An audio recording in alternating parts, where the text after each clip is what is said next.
Boa tarde a todos. Bom, considero que não preciso me alongar muito em apresentações. Meu nome é Lúcia, sou professora de filosofia de uma instituição internacional, que é a Nova Acrópole.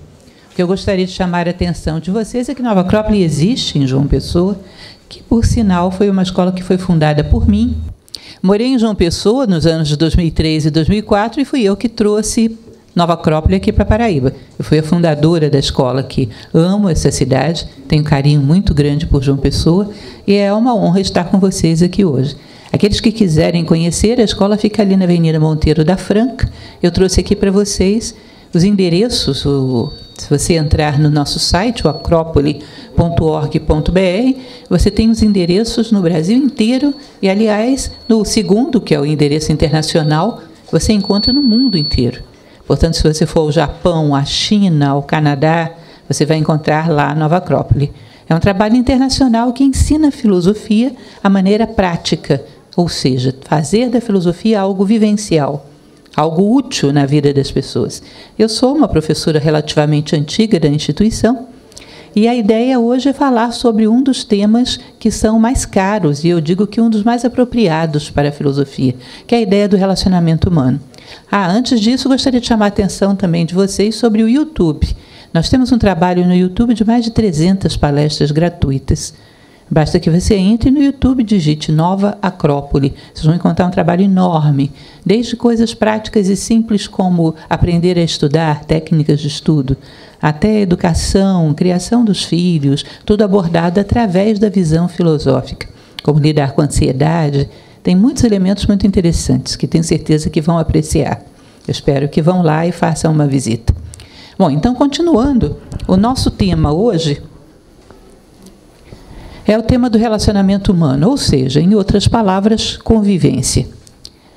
Então, relacionamento humano ou convivência é uma curiosidade que eu gostaria que vocês começassem a refletir sobre isso. Isso é um tempo para refletirmos juntos. Vocês pararam já para pensar quantos % dos problemas que você teve na sua vida se referiram à convivência? Pare para dar uma pensada nisso. O que será que foram os problemas que eu tive na minha vida? Quando eu for lembrar dos problemas graves, das situações delicadas, será que foi comigo e o meu computador? Será que foi comigo e o meu carro? Isso foi tão significativo assim, a ponto de produzir marcas na sua vida? Com certeza não. Seus problemas mais sérios foram as pessoas. E para as pessoas, o problema mais sério foi você. Ou seja, a convivência é uma marca universal, é algo bastante complexo. E é uma coisa meio inevitável, né?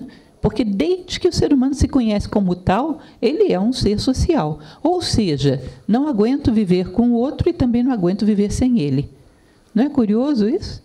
Chega um determinado momento que a gente, depois de passar a vida inteira brigando, se desentendendo, procurando no outro uma perfeição que a gente também não pode oferecer, e todo esse monte de coisas, chega a uma certa idade, e eu já estou chegando a essa idade, que a gente chega à conclusão que o maior patrimônio que a gente tem na vida são os relacionamentos que a gente construiu. Sabe aquela pessoa que diz, eu vou me aposentar e vou para o lugar mais maravilhoso do mundo? Aí ela vai para esse lugar mais maravilhoso, Paris, não conhece ninguém, não tem ainda um amigo profundo conquistado, não tem um familiar. Daqui a pouco vem ela voltando de Paris para estar perto das pessoas que ela ama. Porque ela percebe que o melhor lugar do mundo é próximo de onde ela construiu relacionamentos profundos. Vocês já chegaram a essa conclusão? O melhor lugar do mundo é onde está o nosso coração, ou seja, as pessoas que a gente ama. Então, a gente poderia, através de uma reflexão, antecipar essa constatação, de tal maneira que desatássemos alguns nós. Nós vamos falar um pouco bem da maneira como a filosofia faz. Dentro do universo, dentro de todas as coisas, como é que os seres se relacionam? A convivência, o relacionamento humano, tem uma série de detalhes que talvez, se a gente pensasse neles em tempos, digamos, mais jovem, numa idade um pouco mais anterior, nós talvez evitássemos muitos dos conflitos inúteis que arrastamos pela vida. E o que eu trago para vocês hoje é uma reflexão baseada na filosofia sobre o relacionamento humano, sobre a convivência. Vamos lá. Convivência é difícil com o outro e consigo mesmo. Nós vamos voltar a falar disso, mas eu já coloco um desafio para vocês ficarem pensando. Vocês acham que uma pessoa que tem vida interior, tem reflexão, gosta de estar consigo mesmo, gosta da sua própria companhia, tem muito o que compartilhar, que refletir, pensar sobre o que fez do seu dia, uma pessoa que está bem quando está sozinha, ela é uma pessoa muito atritiva quando está com outro? Em geral, vocês vão ver que não. Uma pessoa que tem dificuldades para relacionar com os demais, a primeira dificuldade que ela tem é para relacionar consigo mesmo. Não tem um relacionamento harmonioso consigo mesmo.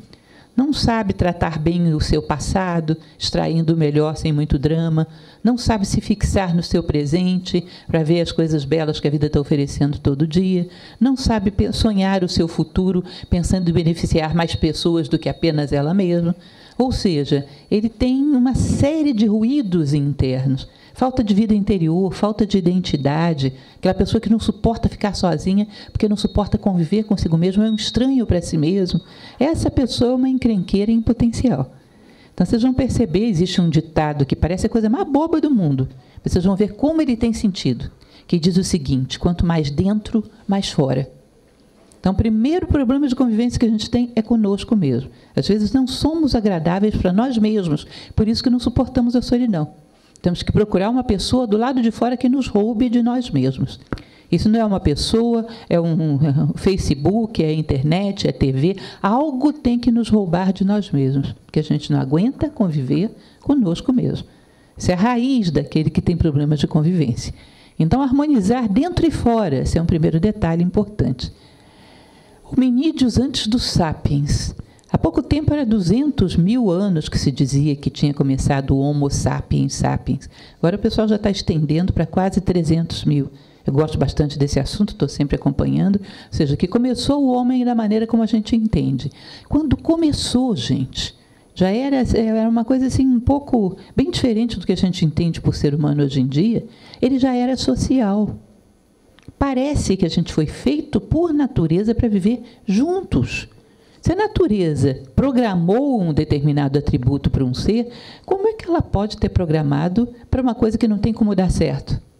Vocês imaginam isso? Ela nos programou para um atributo que não funciona de jeito nenhum, porque basta você juntar um monte de seres humanos, daqui a pouco você tem encrenca.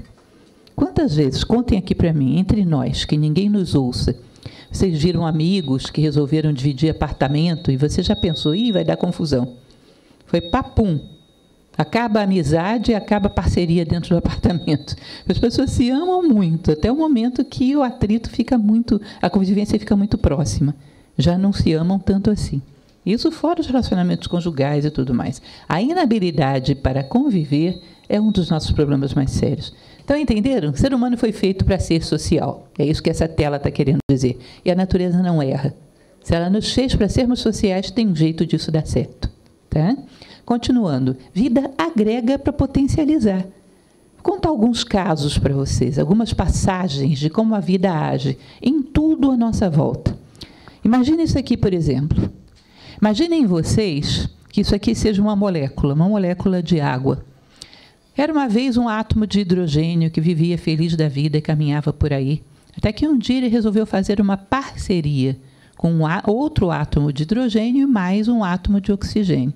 Ele não deixou de ser ele mesmo. Ele preservou a sua individualidade como hidrogênio. Mas trabalhando em conjunto com esses dois outros átomos, ele gerou uma coisa indispensável para a vida, que é a água. Não é isso? Tanto ele preserva a sua individualidade que você pode fazer novamente uma fissão e devolvê-lo à sua condição original. Isso é possível. Tá? Então, a natureza potencializou quando uniu. Ela gerou uma coisa maravilhosa, fantástica, a base de toda a vida orgânica, que é a água, a partir da conjunção de vários elementos. Um átomo de hidrogênio não poderia isso sozinho. Um átomo de oxigênio também não poderia. Ou seja, a vida agrega para potencializar. Agora vamos para dentro do nosso corpo. Esses são alguns exemplos, dava para dar muitos. Dava para falar dos astros dentro de um sistema solar, das galáxias dentro dos sistemas solares dentro da galáxia, por aí vai. Mas eu vou me resumir alguns exemplos. Esse aqui, as suas células. As células, elas têm um poder maravilhoso, só que elas não podem exercê-lo sozinhas. Elas se conjugam, formam tecidos, esses tecidos se conjugam, formam órgãos, e esses órgãos se conjugam e formam um corpo humano. Um corpo humano compõe o Requiem de Mozart. Um corpo humano esculpe a Pietà de Michelangelo. Vocês percebam que tanto o Requiem quanto a Pietà estão em potencial dentro de cada célula, mas ela sozinha não poderia revelar essa beleza. Ela tem um potencial latente que se revela no todo. Já pararam para pensar qual é o potencial latente que existe em nós se nos uníssemos como as células se unem? O que a gente poderia ser capaz de gerar de beleza, de grandiosidade inimaginável para um ser humano sozinho? O que a gente pode gerar é equivalente ao que o hidrogênio gerou juntando com 2 outros átomos, água. É equivalente ao que as nossas células geraram quando formaram seres humanos grandiosos na história da humanidade. Ou seja, entendam que a natureza tem uma lógica. Junta pode muito mais do que poderia separado. Ela agrega para potencializar. Ou seja, juntos rendem e fazem coisas maravilhosas. Sozinhos não seriam capazes. Agora, vamos para o ser humano, vamos ver como é que isso funciona. Os seres humanos, quando junta, agrega e potencializa, na maior parte dos casos é muito difícil acontecer isso, gente. Muito difícil. Sabe aquele velho, célebre ditado popular que diz, antes só do que mal acompanhado? Ou seja, você junta uma pessoa, ela faz um determinado trabalho. Você coloca 2, 3, às vezes demora 1 ano para eles voltarem a produzir o que aquele primeiro produzia sozinho. De tanto que eles se desentendem, cada um querendo fazer do seu jeito, ninguém querendo aprender com ninguém. É impressionante isso. Isso é contramão da lei da natureza. A natureza agrega, potencializa. A gente agrega, acaba com tudo. Como é que pode? O mundo é pequeno demais para nós dois. Sou eu ou você? Imagina um átomo de hidrogênio dizendo isso para o oxigênio. Ou eu ou você, não suporto viver contigo. Nunca teríamos água. Uma célula dizendo isso para outra no nosso corpo. Nunca teríamos nenhum ato grandioso, não teríamos o corpo humano. É impressionante, o ser humano vai na contramão da natureza. Quando junta, não potencializa, reduz. E às vezes realmente é complexo. Uma pessoa sozinha, às vezes, consegue fazer mais do que várias pessoas juntas. Por quê? Porque elas se atrapalham ao invés de trabalhar em conjunto.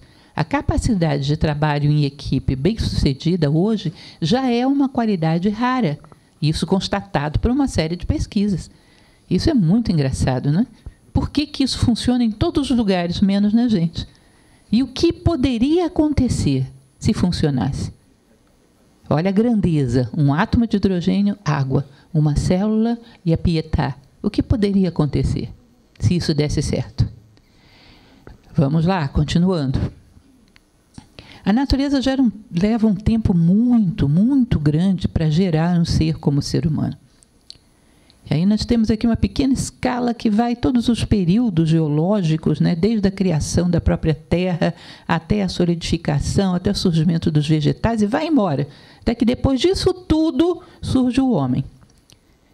O processo de agregar e qualificar teria que ir mais rápido. Sabe por quê? Porque nós temos consciência reflexiva. Que diabos é consciência reflexiva?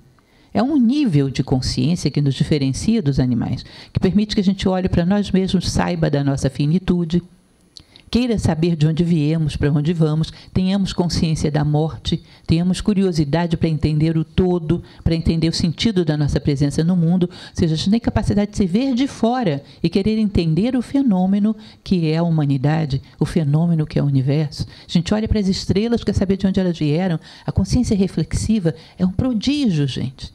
Se vocês pararem para pensar, tudo isso que a natureza gerou nessa trabalheira toda é pouca coisa se vocês considerarem o milagre que é a consciência reflexiva. É o grande invento da natureza. Depois que isso é criado, não era para ir mais rápido a evolução do universo?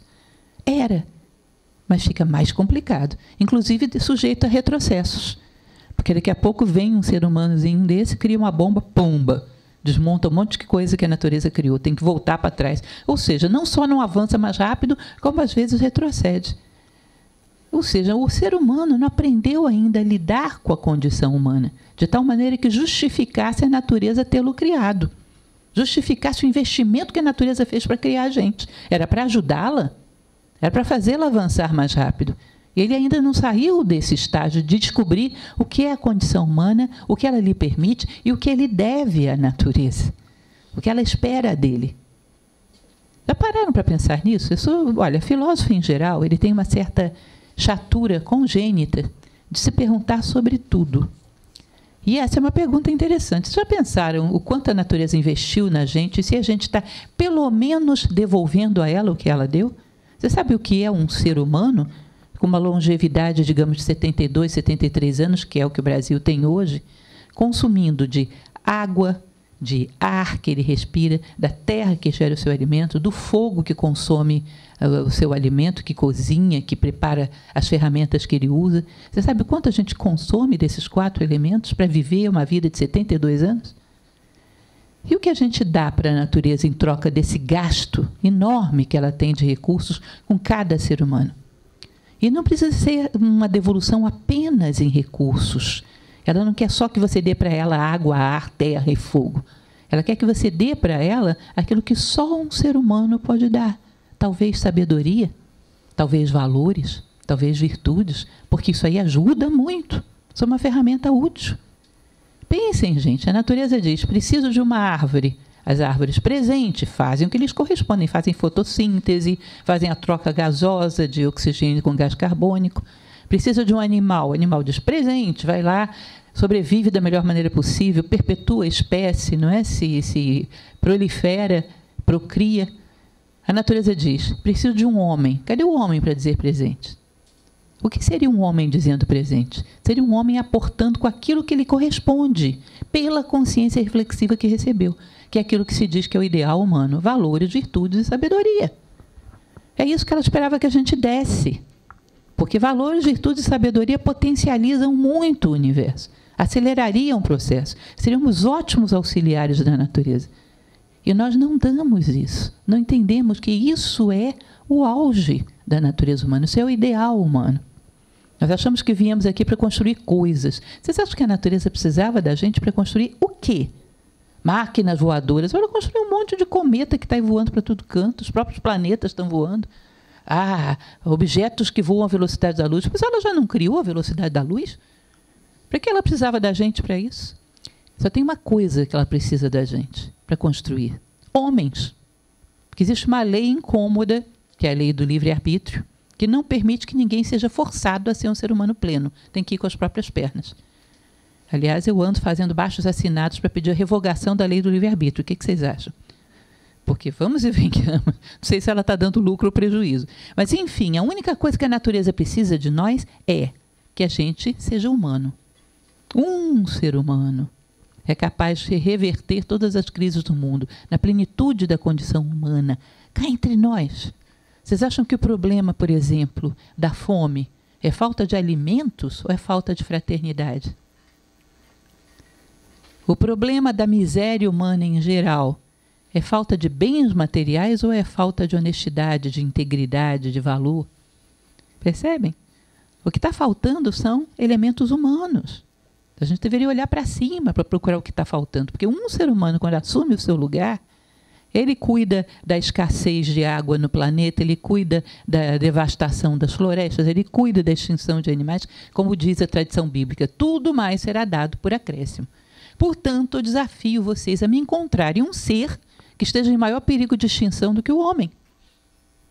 Topam o desafio? Eu vou procurar mico-leão dourado. Vocês vão procurar homens na plenitude da condição humana. Vamos lá. Eu quero ver. Eu te aposto que eu chego aqui com uns 4 mico-leão dourados. E você vai ter dificuldade de encontrar alguém assim. Houve um filósofo, Diógenes, que era um atrevido de marca maior, que ele andava ao meio-dia pelas ruas de Atenas com uma lamparina, meio-dia, com uma lamparina chegando perto assim do rosto das pessoas. O pessoal perguntava, o que você está procurando essa hora com lamparina, Diógenes? Estou à procura de um homem. Mas hoje eu vou voltar para casa de novo fracassado, não encontrei nenhum. O Diógenes viveu lá pelos 70 e tantos anos, não achou um. Então a coisa está difícil, não é de hoje. Certo? Então, o ser humano, na plenitude da condição humana, ele é muito bom de conviver, sabia? Ele é muito tolerante, ele é muito respeitoso com as possibilidades do outro, tem muita empatia. Ele é uma pessoa ótima de conviver. Portanto, talvez o que esteja faltando não esteja no outro, esteja em nós mesmos. Óbvio, né? A conclusão bem em lugar comum. Mas continuando, vamos lá. Platão falava sobre isso, almas gêmeas, ele tem um diálogo chamado Banquete. Platão, vocês sabem, foi um dos maiores filósofos da história. Só que depois que a Rede Globo pegou esse conceito de almas gêmeas, ele não presta mais para nada, né? Então vamos esquecer a Rede Globo. Almas gêmeas são simplesmente duas pessoas que juntas crescem mais do que cresceriam sozinhas. Pode ser um casal, podem ser dois amigos, pode ser um pai e um filho, qualquer reunião de dois seres humanos que juntos crescem muito mais como seres humanos do que cresceriam sozinhos. São almas gêmeas, sabia? Simplesmente é essa a ideia. Eu entrei na tua vida para fazer com que você cresça mais do que cresceria sem mim. Você entrou na minha vida para fazer com que eu cresça mais do que cresceria sem você. Eu seria só, digamos, uma metade ali daquele tal, que só faz esse movimento pendular, né? Não sai do lugar. Você é a outra metade. Quando a gente encaixa, bom, é uma circunferência, gira. É um dos maiores inventos da humanidade, né? Que é a esfera, é a roda.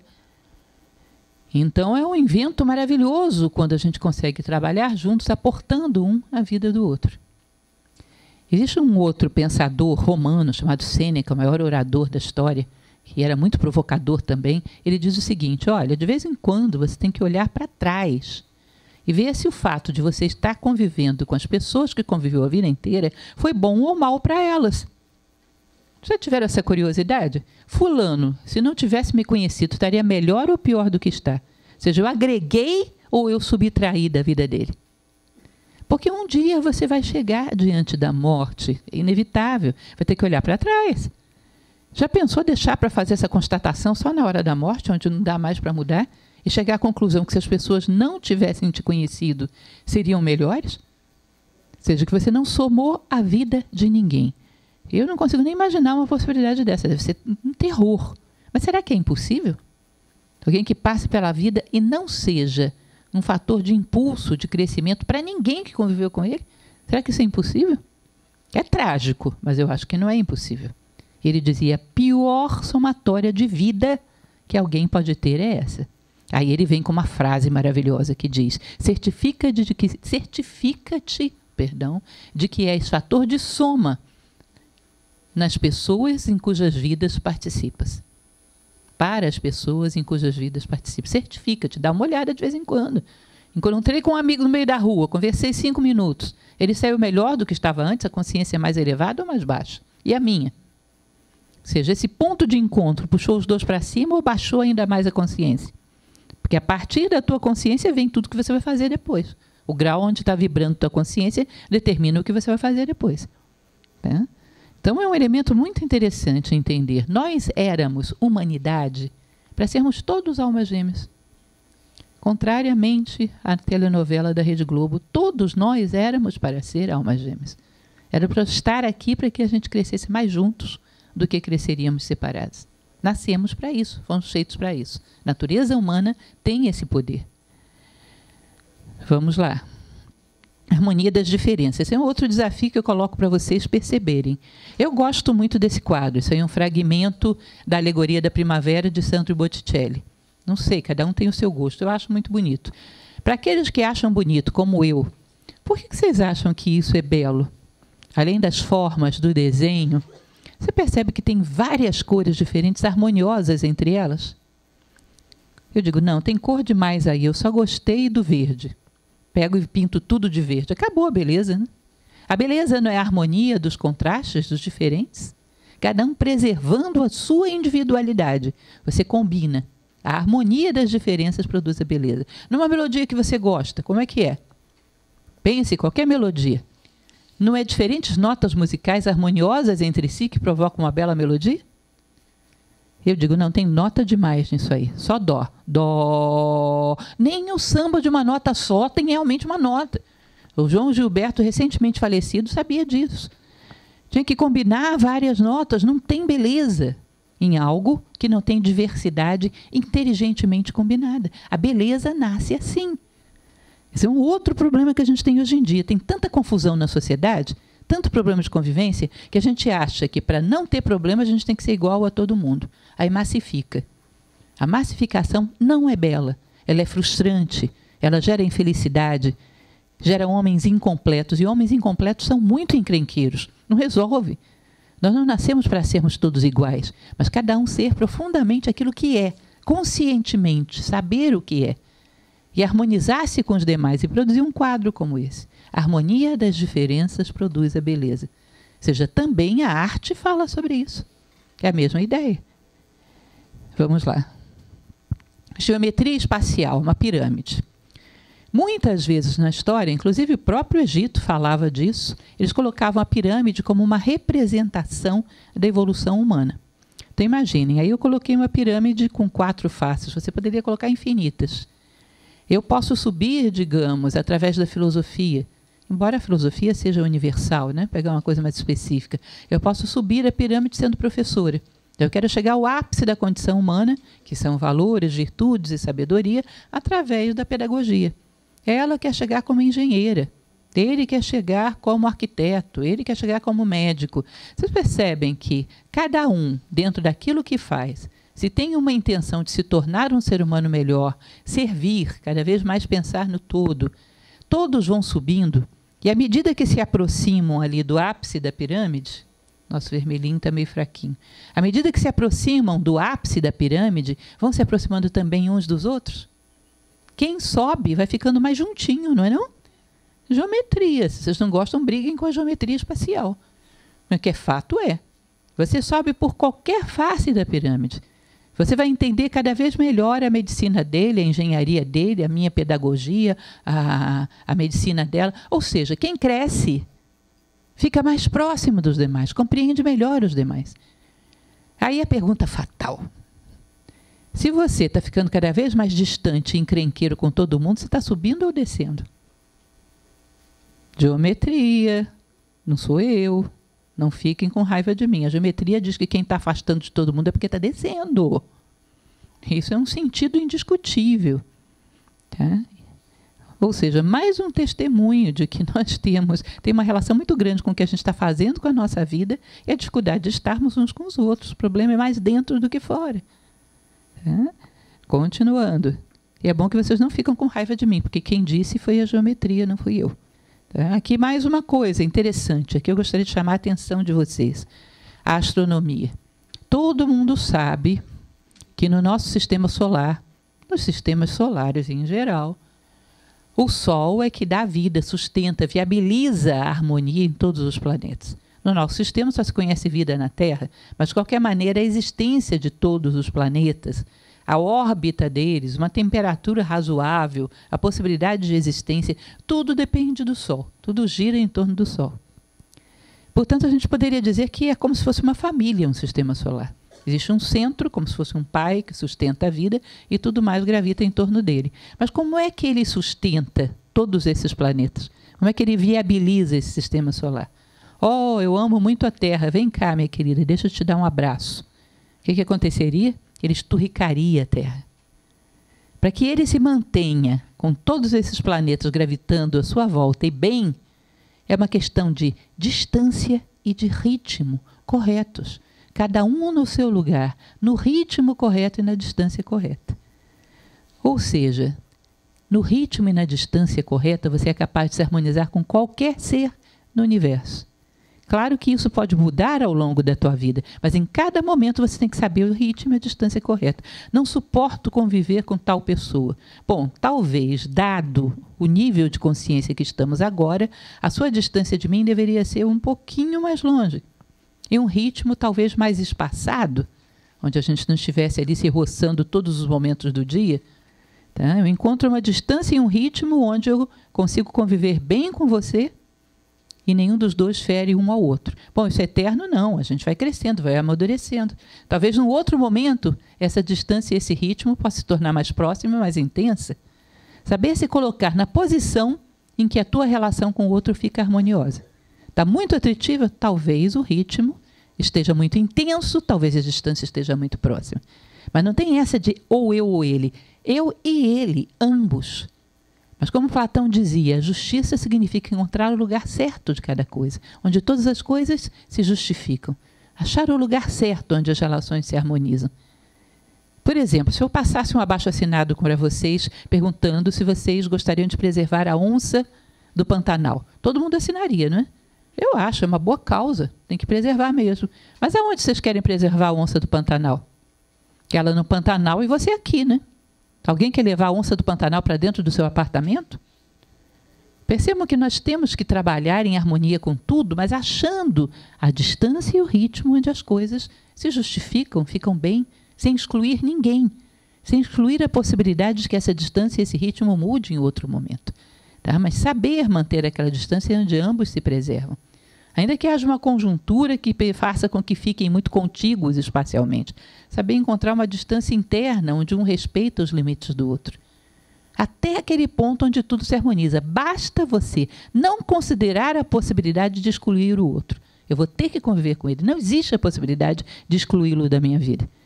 E você vai procurando, então, com a inteligência, com a criatividade que é própria do ser humano, a distância e o ritmo onde as coisas se harmonizam. Tudo no universo funciona assim. O mais gelado dos planetas, microplanetas, Sedna, que vive lá no limite do sistema solar, se harmoniza com o Sol. Naquela distância, se ele chegar perto demais, o Sol derrete ele todo, que ele é puro gelo. Ou seja, isso é uma outra lição interessante sobre a convivência. Vocês estão conseguindo fazer ponte entre isso e a vida de vocês? A vida familiar, os contatos sociais. Talvez a distância tenha sido mais próxima no passado, mas agora demande um pouco mais. Ir ajustando a cada momento para que ninguém seja fator de subtração na vida do outro. Para que tudo flua. Isso é muito interessante, gente. Houve um grande filósofo chamado Marco Aurélio, imperador de Roma, filósofo de uma escola de filosofia chamada estoicismo. Ele dizia o seguinte: a morte de um único ser humano me empobrece.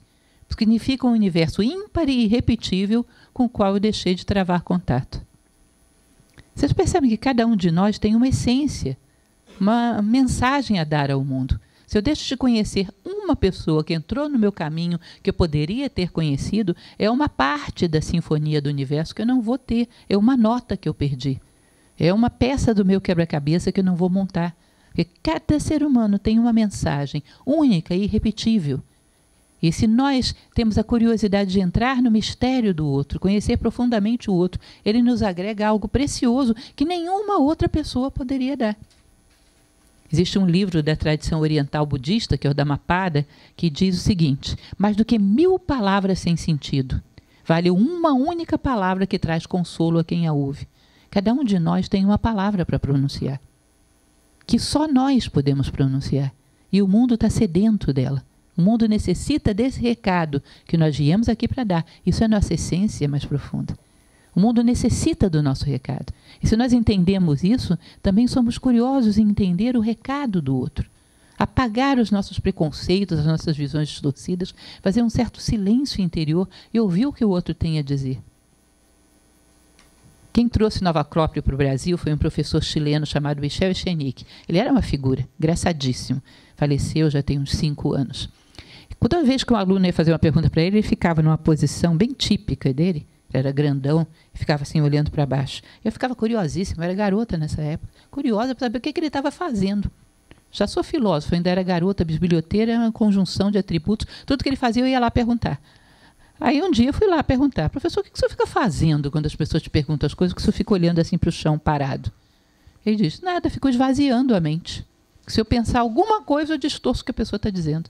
Eu quero sentir a pessoa, não quero poluir em nada o que ela está dizendo. Eu quero senti-la, quero despejar nenhuma impressão minha. Então eu fico segurando a mente para ela ficar vazia, para eu sentir o que o outro está mandando. Você percebe que isso é que valorizar o outro, é empatia? É perceber que o outro tem alguma coisa preciosa e eu quero saber o que é, o interesse verdadeiro pelo outro, que é um dos atributos mais belos do ser humano, a tal da empatia. Saber se colocar no lugar do outro, entender o mundo do outro, aprender do mundo do outro. Tá? Então isso é muito interessante. Cada ser humano à sua volta tem um mistério ímpar e irrepetível. Você anda no táxi, conversa com alguém, ou encontra uma pessoa na rua, às vezes fugazmente. Qualquer pessoa à tua volta tem um mistério que talvez pudesse resolver aquela questão que ainda não tem resposta na tua vida. Considerar isso é uma coisa muito bonita, começa a dar um tom humanista à vida. Nós viemos aqui para nos encontrar e dar recados uns para os outros. Você já entregou o seu? Já disse a sua palavra sagrada que traz consolo a quem a ouve? Você não pode tombar sem dizer a palavra que veio dizer ao mundo. Pode tombar sem fazer o seu trabalho fundamental, que é comunicar o seu segredo ao mundo. Quem é você e o que você veio dizer. Atrito não é mal. Isso que eu estou fazendo aqui agora, eu estou me movimentando nesse tapete de um lado para o outro, porque existe atrito entre o meu sapato e o chão. Senão eu não saía do lugar. Nós estamos aqui vivos e sadios, porque existe atrito no nosso corpo cada vez que um vírus, uma bactéria tenta entrar. O atrito é necessário para a vida, o atrito é necessário para o deslocamento, o atrito é necessário para o fogo. Olha lá o fósforo na caixa de fósforo. Agora, o problema não é o atrito em si, porque os atritos aparariam as arestas, sairia todo mundo maior no outro lado.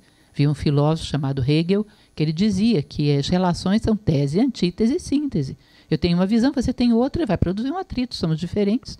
Mas um vai polir as arestas do outro e vai sair uma síntese, que todos os dois vão sair maiores do que chegaram.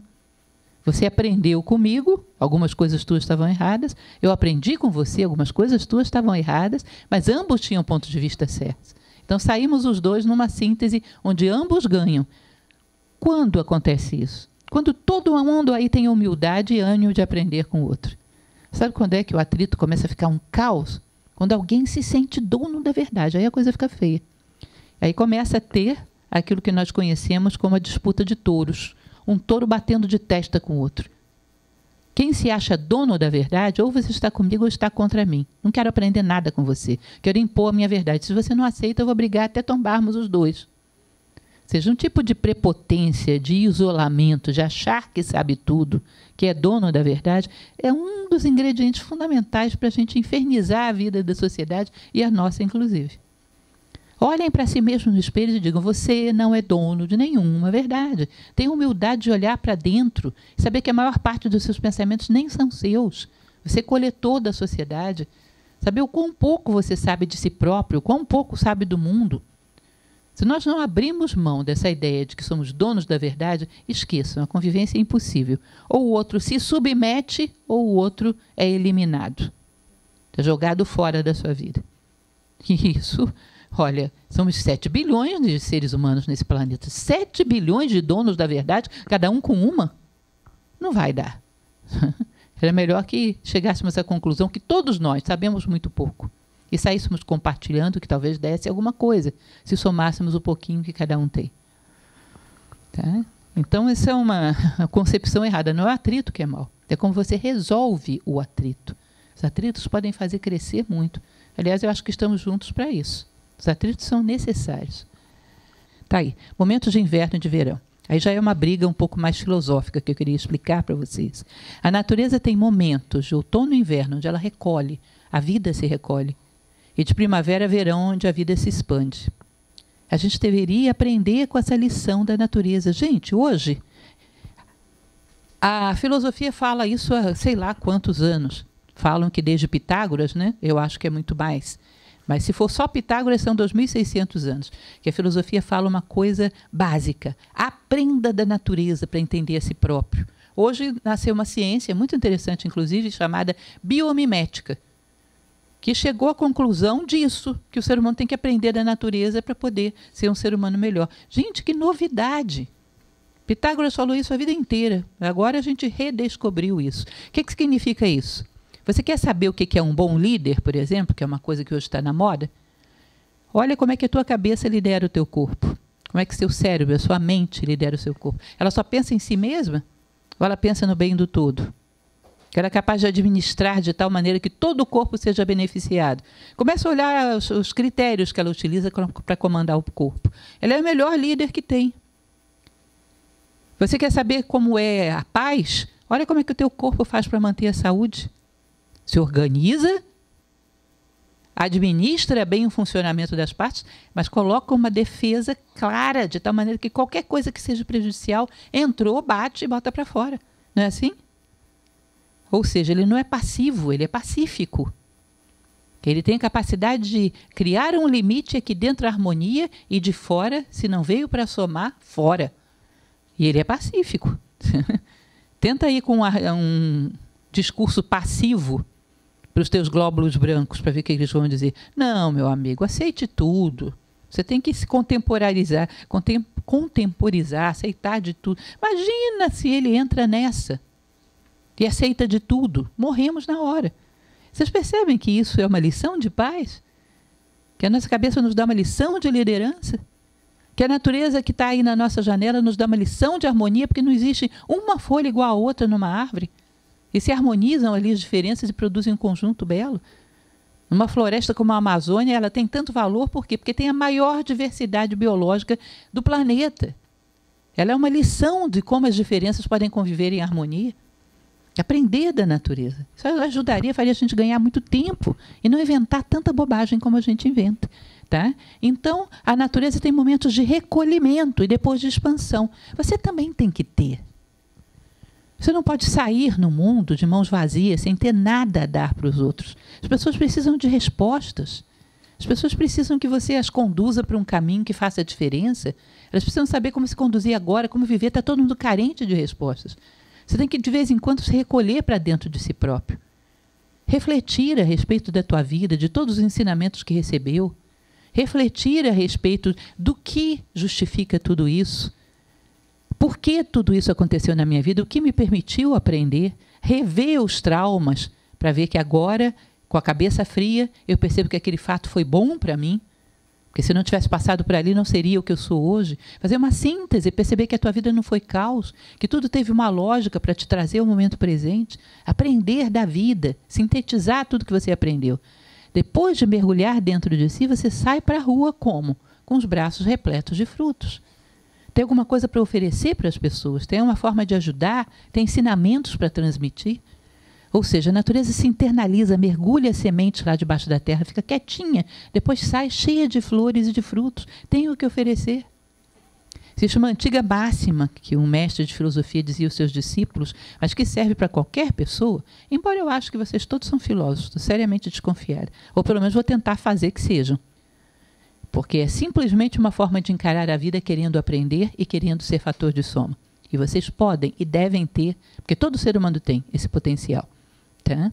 E esse filósofo dizia o seguinte, que ninguém possa dizer de você, ser humano, eu passei por ele e não me deu nada.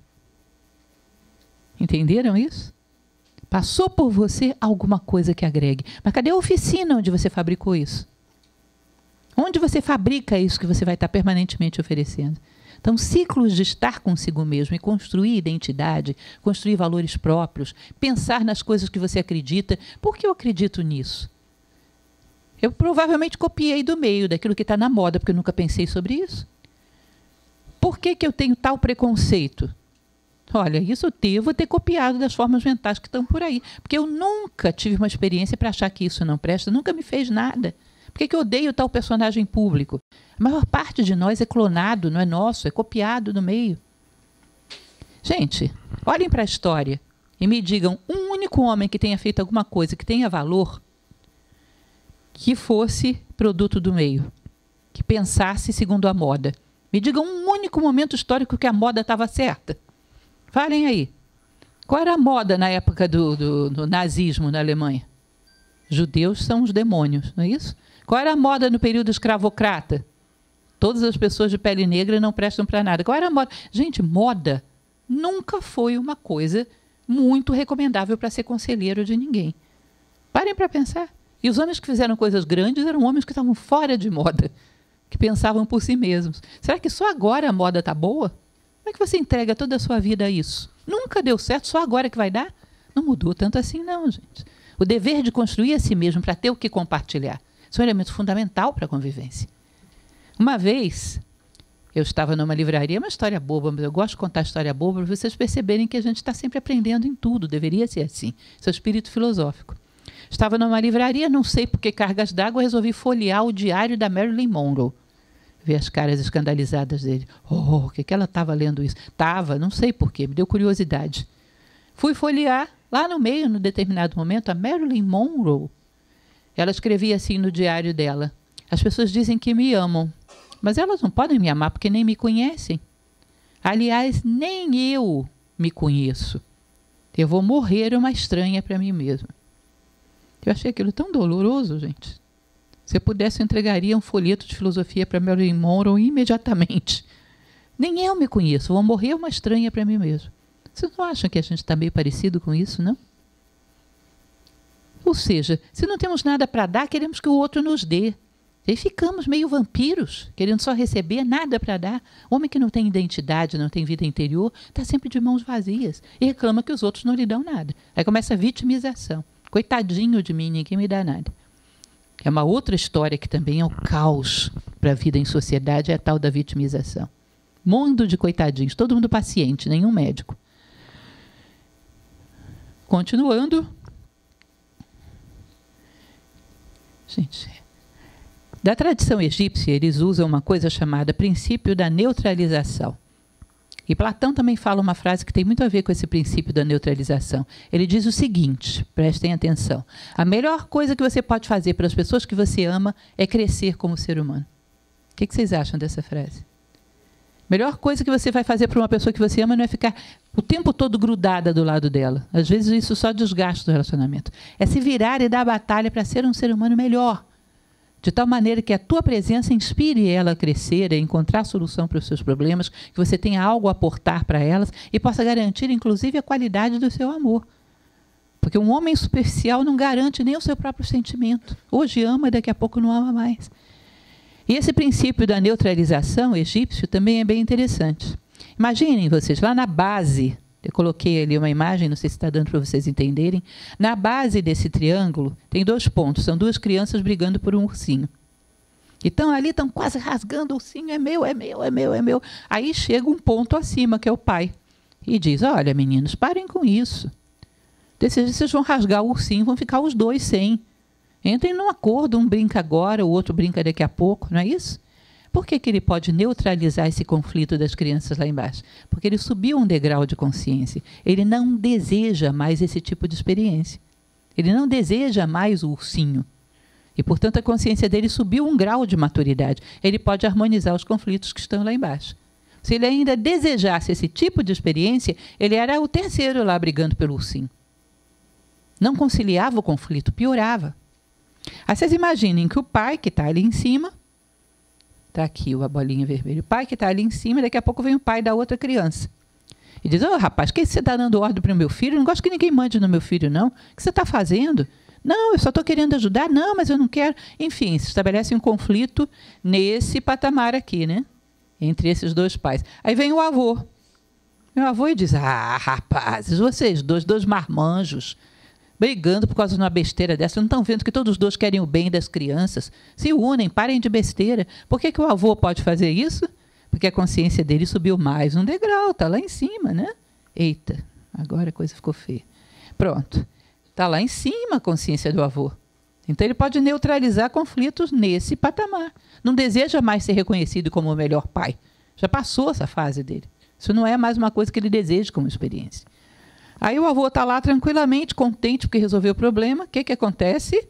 Vem o avô lá da outra criança. Rapaz, eu sou mais velho que você. Quem tem sabedoria aqui para ensinar esses rapazes sou eu. Por que você está dando lição para o meu filho? Você está pensando, eu que sou mais velho que você, fica quieto. E o outro ali, e já entra um outro patamar de conflito lá em cima, né? Entre os avós. Teria que ter alguém ainda mais maduro e mais sábio, não necessariamente de idade, mas de consciência, para chegar e dizer, olha, seus velhos vaidosos, tomem juízo. Vocês deveriam trabalhar juntos e não brigando um com o outro. Percebe que quando você cresce, quando você amadurece como ser humano, quando eleva a consciência, você começa a ser neutralizador de conflitos naquele nível que você não está mais. Não deseja experiências naquele patamar. Como não deseja, se torna um árbitro perfeito. O que nos faz capazes de conciliar conflitos, não só resolver os nossos, mas conciliar conflitos no mundo, é crescer e amadurecer como seres humanos. Valores, virtudes, sabedoria. Crescer em direção ao ideal humano. Esse é o real tempo. Nossa, dava para falar de tanta coisa, eu estou aqui me reprimindo para não falar demais. Mas tem que considerar que o tempo que a gente considera hoje, que é o tempo de relógio, não é o tempo real. O tempo real é o tempo, é os deslocamentos que a gente teve em direção ao ideal humano. Hoje eu tenho um pouquinho mais de valores. Eu tenho mais uma virtude. Eu poli as arestas dos defeitos. Eu tenho um pouquinho mais de sabedoria para lidar com as situações. Houve tempo real para mim. Se passa 10, 20 anos e você não muda nada por dentro, só por fora, só a biologia funciona, mas você não amadurece nada, só houve tempo de relógio. No tempo real você está parado. Tempo real se mede por deslocamentos em direção ao ideal humano. E quando você dá um passo em direção ao ideal humano, você pode conciliar tudo aquilo que ficou para trás. Aí começa a poder prestar um serviço de harmonizador e não de encrenqueiro mor. Você começa a ser um harmonizador num nível que você já superou. Agora, num mundo que ninguém cresce como ser humano, quem vai harmonizar o quê? Percebem? Isso é uma condição interna. Num mundo onde ninguém cresce, não há como harmonizar nada. Ok? Até aqui? Todos acordados? Todos estão me prestando aquele favorzinho maravilhoso de não deixar o vizinho dormir? Todos tranquilos? Então, vamos lá. Prova de matemática. Todo mundo amou a vida inteira isso, né? Era um dia de plena felicidade. Imaginem vocês, o garoto odeia, fica doente. Já vi criança que tem febre, porque tem prova de matemática no colégio. Fica triste, chora, faz aquele drama. O pai sabe que é bom, não é isso? Sabe que as provas vão fazer com que ele aprenda algo que no futuro vai permitir contabilizar a sua vida, a sua economia, lidar com recursos. O pai sabe que é bom. Por quê? Porque está no outro patamar de maturidade. Mas não sabe aplicar essa lição que ele está vendo acontecer no filho dele em todas as circunstâncias da vida. Não tem visão simbólica. Porque senão ele saberia que quando ele mesmo está metido numa encrenca e está com dificuldade para resolver, existe um pai acima que sabe que aquilo é bom para ele. Que as provas não são para eliminar ninguém, são para que você, ao lutar contra as suas limitações, cresça. E elas vêm por necessidade de crescimento. Porque nós necessitamos crescer. Nós atraímos para a nossa vida as provas. Ou seja, não é culpa de ninguém. Não torne tudo pessoal. É como se você tivesse vindo ao mundo com um cartão cifrado. Eu preciso desenvolver a paciência, eu preciso desenvolver mais tolerância, eu preciso desenvolver mais iniciativa. Esses elementos que você tem que desenvolver vão atrair magneticamente as provas que você necessita passar para crescer. Portanto, se você necessita desenvolver a paciência, vai aparecer um monte de chatos na sua vida. Eles não vieram porque querem te chatear. Eles são chatos porque é a melhor coisa que eles conseguiram ser. Mas eles vieram para a tua vida porque você chamou. Para talvez, num determinado momento, você olhar e dizer, o mais chato aqui sou eu. Entendem? Não é uma questão de pessoas. Se você precisa passar por uma situação, passaria de qualquer maneira. Se não fosse essa pessoa, seria outra circunstância, outra pessoa. As pessoas não são culpadas pelo que acontece com você. E nem elas têm defeitos para te contrariar. Elas têm defeitos porque foi o melhor que elas lograram ser até agora. Mas elas entraram na tua vida porque você precisava superar certos elementos que elas te proporcionam. E assim a gente se atrai mutuamente. Não há acaso. No mundo que reina o acaso, a filosofia é inútil. Uma das coisas que é importante quando você para fazer essa reflexão interior, fazer um diário, pensar um pouco sobre a sua vida, uma das coisas que são boas é exatamente você perceber que nunca houve nada casual. Nunca. Tudo que você passou era necessário para você ser o que você é hoje. Vocês nunca fizeram isso não, gente? É um dos exercícios mais salutares do mundo. Passou a infância e a adolescência toda reclamando que o pai era muito duro. Num determinado momento você percebe que essa dureza está dentro de você até maior. Mas quando você vai manifestar essa dureza, você freia. Por quê? Porque você já foi vítima de alguém muito duro. E essa experiência te impede de manifestar esse defeito agora. E aí você percebe que se você não tivesse passado por aquele pai, seria um troglodita. Vocês nunca uniram as duas pontas da tua vida? E justificaram todos os fatos? Vocês nunca perceberam que a vida não é casual? Quando você chega a essa conclusão, você começa a chegar a um monte de aprendizados a partir de tudo que viveu. Isso é vida interior, isso é observar, fazer um diário, refletir, começar a juntar as pontas da vida. E começar a parar de colocar a culpa de tudo no outro, como dizia Jean-Paul Sartre, o inferno são os outros.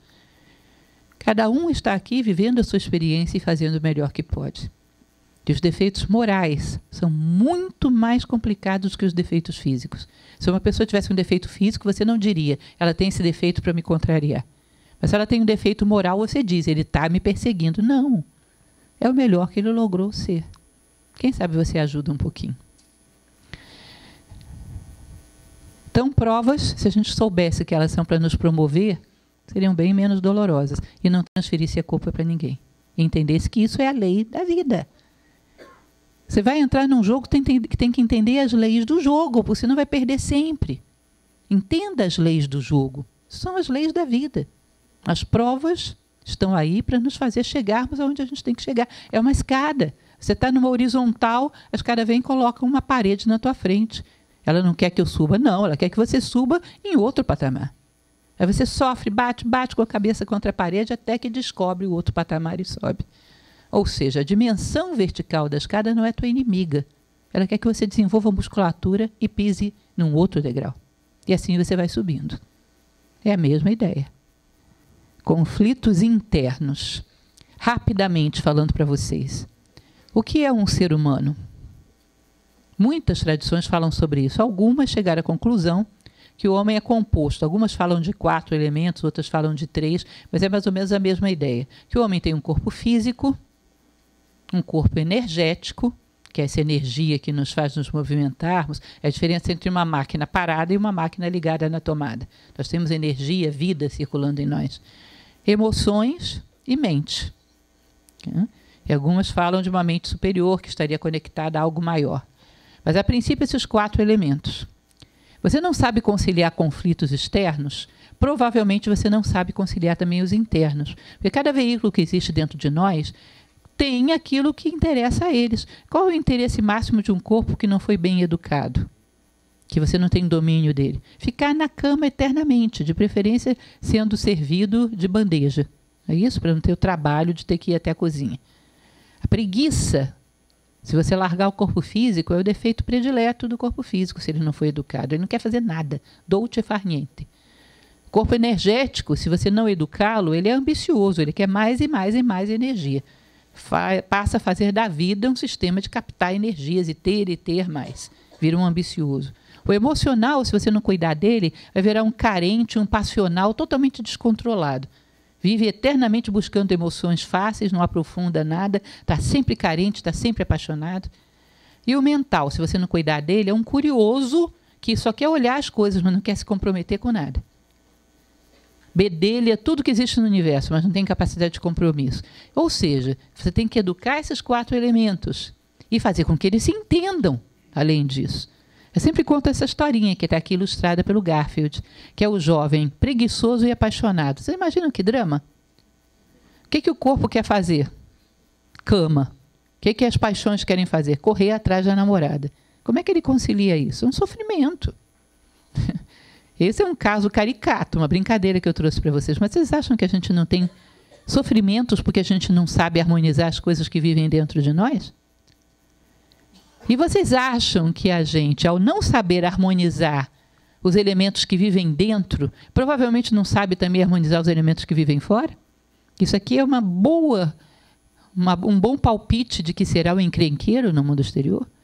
Porque não sabe dominar a si próprio e direcionar tudo na direção dos teus sonhos, dos teus ideais, de fazer alguma coisa pelo mundo, de somar para os demais. Você não tem controle, não tem domínio dentro, será um péssimo colega de convivência exterior.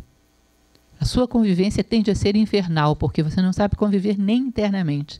Não harmonizou todos os seus veículos. Isso aqui daria para a gente falar muito, gente. Isso é um assunto que vai embora. Parem para pensar. Eu tenho um certo controle razoável sobre o meu corpo físico. Eu digo para as minhas pernas, leve-me até a mesa. Elas me levam. Pernas, leve-me até a tribuna. Elas me levam. Agora você chega para as suas emoções e diz, emoções gostem de tal coisa, porque é nobre, justo e bom. Elas obedecem? Não. Você chega para a tua mente e diga, pense em tal coisa, porque eu preciso entender, preciso compreender. O que ela faz? Vai pensar na conta do supermercado, em qualquer coisa do mundo. Vocês imaginam o que a gente perde de poder por causa disso? Imagina que eu não tivesse controle das minhas pernas. Eu dissesse, pernas, tribuna, e ela fosse para lá. Pernas, tribuna, ela descesse e fosse atrás de vocês. Gente, que desespero para chegar até a tribuna. Que tempo levaria para fazer isso? E que tempo eu ganharia se eu tivesse controle das minhas emoções, da minha mente, tudo focado num objetivo e tudo me obedecesse. Hoje o homem é engraçado porque ele acha que ele é dono de um monte de coisa. Eu tenho um carro, eu tenho uma casa, eu tenho um monte de coisa. Você tem um carro, sabe por quê? Porque ele está estacionado ali na porta, você entra nele e ele te leva onde você quer. Agora, os teus veículos não te levam onde você quer, fazem o que bem entendem. Que homem é esse que é dono de um monte de coisa, mas não é dono de si mesmo? Como pode isso? Percebem? E esse é o típico encrenqueiro. Cidadão que não é dono de si mesmo é péssimo para conviver. Não tem harmonia interior.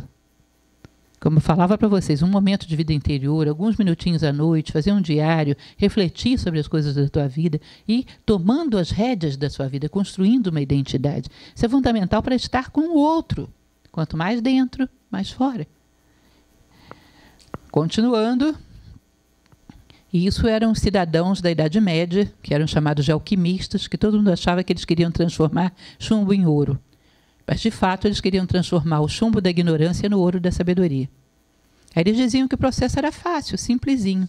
Sabe como é que você faz para transformar a ignorância em sabedoria? Eles chamavam de 4 obras. Primeira obra em negro. Olha para dentro de si próprio, vê todos os bichinhos que vivem no teu porão. Vê o quanto você é teimoso, o quanto é vaidoso e arrogante. Confronta os teus defeitos, constata. Em segundo, vem a obra em branco, que é purifica. Você não vai matar esses bichinhos que vivem dentro de você. Você vai domesticá-los, vai dominá-los. Porque eles não são maus, estão apenas mal direcionados. Uma pessoa teimosa, quando ela domina isso, não vira uma pessoa determinada? Não é a mesma energia? E era um mal porque ela não dominava? Uma pessoa passional, se você domina isso, não vira uma pessoa entusiasta? Não é a mesma energia? Só que agora você tem as rédeas dela na mão? É a obra em branco, é a purificação, é o domínio de si próprio. Aí vem a obra em amarelo, que eles chamavam de citrinitas, que é a maturidade. Agora que eu tenho domínio de mim mesmo, deixa eu ver para que eu vou usar isso. Não apenas para mim, mas para o outro, para o todo. Vou me comprometer com a dor alheia. Vou me comprometer a fazer mais gente feliz, que não seja só eu. E por fim vinha a obra em vermelho, que era a sabedoria. A maturidade e a sabedoria. Isso para eles era um método de construção do ser humano. E assim dava certo. Quando você passa por essas etapas, se torna uma pessoa cada vez mais harmonizadora, esteja onde estiver. Sei estar comigo mesmo, me domino, penso em mais coisas do que apenas os meus interesses, ou seja, combato o egoísmo, e daqui a pouco chego a um grau de sabedoria, que me permite ser fator de soma no mundo, que é a maior felicidade que o homem pode alcançar. Eu desafio vocês, gente. Tem muitos filósofos do passado, muitas tradições que dizem, principalmente a tibetana, que o maior mal do mundo é o egoísmo. Peguem um problema pessoal ou social, econômico, político, peguem qualquer problema do mundo que por trás não esteja escondido o egoísmo. Eu aposto todas as minhas figurinhas com vocês. Já procurei demais, nunca achei um. O maior mal do mundo é o egoísmo. O pessoal diz, o maior mal do mundo é a ignorância. Olha, honestamente, se você acha que o maior mal do mundo é a ignorância e não o egoísmo, eu vou pegar uma pessoa ignorante, mas humilde, e você pega uma pessoa que sabe muito, mas é egoísta. Vamos ver quem vai ser mais feliz. Vamos viver com eles. O egoísmo é que faz com que qualquer conhecimento seja distorcido e utilizado na direção errada. O egoísmo desagrega. Um egoísta é melhor que seja ignorante. Que é melhor a ignorância absoluta do que o conhecimento em mãos inadequadas. Isso dizia Platão. Ou vocês não acham que Hitler seria melhor se fosse ignorante? Ou seja, o maior mal do mundo é o egoísmo. Combate o egoísmo e começa a criar a trajetória humana de crescimento. E você vai ver que daqui a pouco a convivência vai se tornando progressivamente melhor. Bom, a ideia da representatividade é uma ideia ótima para um processo chamado liderança. Para quem lidera e para quem é liderado, saber lidar com isso. É muito importante que vocês percebam isso. Para quem lidera, por exemplo, o seu filho dentro de casa, já é preciso entender isso. Gente, filosofia era uma coisa que tinha que participar da educação humana desde o berço, viu? Porque tem certas coisas que são tão básicas. Uma delas é isso. Essa tradição, que é a grega, ao invés de dizer que o homem tem 4 veículos, ela diz que tem só 3. Ela funde aqui embaixo o físico e o energético, tá? Eles chamam de soma. No meio do caminho, A psique envolve emoções e pensamentos cotidianos, esses pensamentos mais mecânicos. E lá em cima eles diziam que era o nous, que é onde vive a mente mais elevada, os elementos mais sublimes do homem, princípios, valores, tudo que ele tem de melhor, vive ali naquilo que eles chamam de nous, a alma humana. Aí eles dizem o seguinte, que quando uma criança nasce, a primeira coisa que ela desenvolve é o corpo físico. Aprende a andar, aprende a sentar, aprende depois a manejar um talher, vai aprendendo a lidar com o corpinho dela, né? Aí entra depois na adolescência e vai lidar com as emoções, aquele desespero, amo, não amo, odeio, gosto, deixa todo mundo doido, os pais, os professores, as emoções oscilando, feito mais loucas, né? Está aprendendo a lidar com as emoções. Lá pelas tantas, que isso aí daria outra palestra, diz que desce o princípio mental e ela amadurece e pode tomar o domínio da sua vida, tomar as rédeas da sua vida. Vocês vão ver que lá em Roma, corpus juris civilis, eles dividiam isso em septenários. E é por isso que eles consideravam a maioridade aos 21 anos. Nunca pararam para pensar nisso? É o terceiro septenário. É quando desce a mente e toma posse do físico, do energético, do emocional. Tá? Então diz que enquanto, claro que essa idade varia de ser humano para ser humano, mas seria uma média. Enquanto essa criança ainda não amadureceu, enquanto o seu próprio nous, a sua própria alma superior, sua mente pura, seu altruísmo, enquanto ela não tomou posse ainda dessa personalidade, você teria que entrar substituindo esse princípio, representando, para conduzir o seu corpo a não ser preguiçoso, a sua energia a não ser ambiciosa, as suas emoções a serem mais equilibradas, mais estáveis, mais profundas, de tal maneira que quando aquela criança completa o seu processo, quando desce a própria mente dela, a própria essência dela, ela já encontra uma personalidade bem formada e apta a obedecê-la. Porque senão pode haver distorções aí no meio do caminho que ninguém controla mais. Quando a sua própria essência aflora, não controla mais aquela personalidade. Então entra alguém que representa a essência daquele ser humano que ainda está ausente. Consequência, se eu vou representar a essência de alguém que está ausente ainda, a minha essência tem que estar presente, né? Porque eu não posso representar uma coisa que eu não tenho. Portanto, a condição de quem educa, de quem lidera, de quem conduz, é exatamente contato da sua consciência com o mais elevado que ele tem, contato da consciência com o ser. Maturidade espiritual, nível, valores, virtude, sabedoria. Você não pode representar uma coisa que também está ausente em você. E quando você entende isso e lidera, você sabe liderar formando o outro para que um dia a sua própria essência tome posse daquela personalidade. E quando você é liderado, você entende que é melhor ser liderado por alguém sensato do que se entregar a paixões e preguiça e ambições de uma personalidade mal formada. Então, a representatividade é a essência para harmonizar, por exemplo, líderes e liderados, pais e filhos. Por que eu lidero você? Porque eu estou preparando você para um dia liderar a si próprio. Porque senão você deforma tanto essa personalidade que na hora que aparecer a tua essência não domina mais. Entende? Então, quando você conduz alguém, pode ser teu filho, pode ser um subordinado numa repartição, você tem que saber, você está preparando aquela pessoa para liderar a si própria. Portanto, você tem que ter aprendido em primeiro lugar. Isso é chamada representatividade, está nas leis de Platão. Pensem um pouco a respeito disso. Eu vou ensinar valores para os meus filhos, como se eu não tenho? Virtudes, autodomínio, maturidade, capacidade de combater o egoísmo, como se não alcancei essas coisas? Você não representa aquilo que está ausente em você também. Daria outra palestra para começar a falar para vocês agora sobre a ideia de representatividade que nós temos hoje em dia. A nossa ideia política. O que uma classe social quer? Tem desejo de uma coisa. Não interessa se aquilo é bom para o todo, ela quer aquilo. Aí o cidadão vai lá representá-la. Representa aquilo que está ausente? Não, representa as ambições dela. Uma pessoa que representa uma classe social teria que chegar lá, uma classe profissional, chegar lá e dizer, olha, vocês têm que pensar mais na sociedade, não apenas em vocês. Representa o que está ausente nela. Mas se ele fizer isso, é um traidor. Então tem que adular, ou seja, representar o que as pessoas querem, não o que elas necessitam. Imagina um pai fazendo isso com seu filho. Dando o que ele quer e não o que ele necessita. Não, comida não, chocolate. Injeção não, balinha de morango. Que chance teria? Então, nós estamos tão perdidos hoje em dia que não sabemos nem reconhecer o que é liderar, nem ser liderado. Isso é uma outra fonte de conflito grande. Quem lidera não dá o que o outro quer, dá o que o outro necessita, para que um dia ele comande a si próprio com sabedoria. E para isso ele tem que conquistar primeiro. Isso não é pesado para vocês não, gente? Já imaginaram um emprego sendo anunciado no jornal dizendo o seguinte: procura-se professores, condição, virtudes. Se ele não sabe nada, aprende aqui por amor.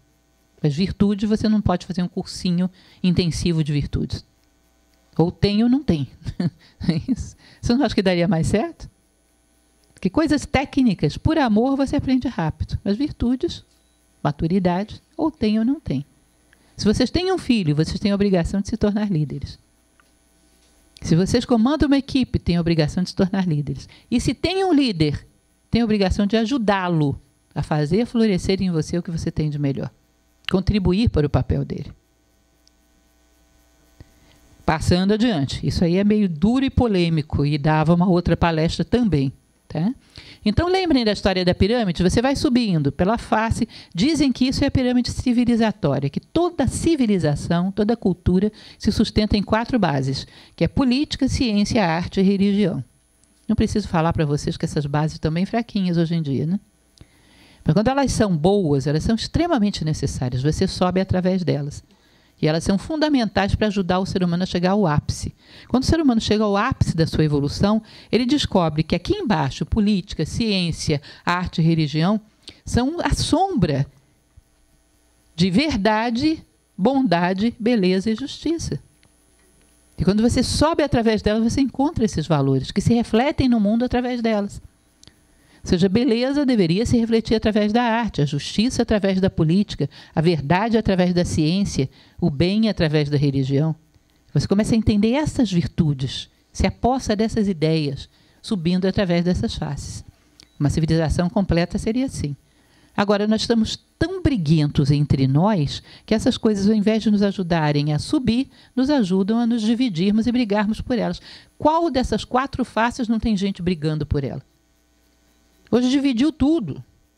Hoje a religião, ao invés de fazer subir, tem guerra religiosa para todo lado. Ao invés da política fazer subir, nem se fala. Ciência também, arte também. Ou seja, ao invés de elas serem fatores de propulsão para o ser humano subir, virou guerra entre elas. Ou seja, o homem vai para baixo e não sobe através delas. Então tem uma série de elementos sociais que tem faltado e não tem nos ajudado. É um momento da gente começar a despertar e dar referência sozinhos, não esperar isso de instituições. É um momento de crise. É um momento que a gente tem que procurar sozinhos a bondade, a justiça, a beleza e a verdade, independente das instituições apontarem ou não o caminho. Quebrar esse ciclo mórbido de que tudo separa e nada une. Sermos nós fatores de harmonia. Não simplesmente pela nossa classe social ou profissional, pela humanidade, gente. Uma célula que só pensa em si dentro do nosso corpo é uma célula cancerosa, mata todo mundo. A gente está precisando de células que pensem no corpo como um todo. Em última instância, morre até a maluca da célula, suicida, que pensou que ao destruir ao todo ela ganharia alguma coisa. Ela morre junto. Essa é mais uma lição de biomimetismo. O egoísmo é uma célula cancerosa, que quer prosperar mesmo que o todo esteja fracassando. É ilógico, ela vai morrer junto. Nada é pessoal. Esse desenho da Hanna-Barbera que eu gostava tanto, não tem ninguém da minha geração não que ouvisse Hanna-Barbera, assistisse. Isso aí para mim foi um ótimo símbolo da mania de perseguição. Todo mundo está me perseguindo. Por isso que eu não consigo ter uma harmonia, não consigo viver em paz. Todo mundo está implicando comigo. Olha, nós vivemos um mundo de causa e efeito. Toda ação gera uma reação de igual intensidade em sentido contrário, segundo a lei de Newton.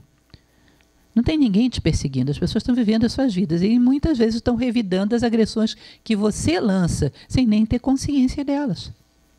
Ah, mas se as pessoas são agressivas, eu não vou ser. Você vai ser você mesmo, independente do que as pessoas sejam. Exemplo bobo do momento. Você passa por uma rua, um cachorro late para você. Você late para o cachorro de volta?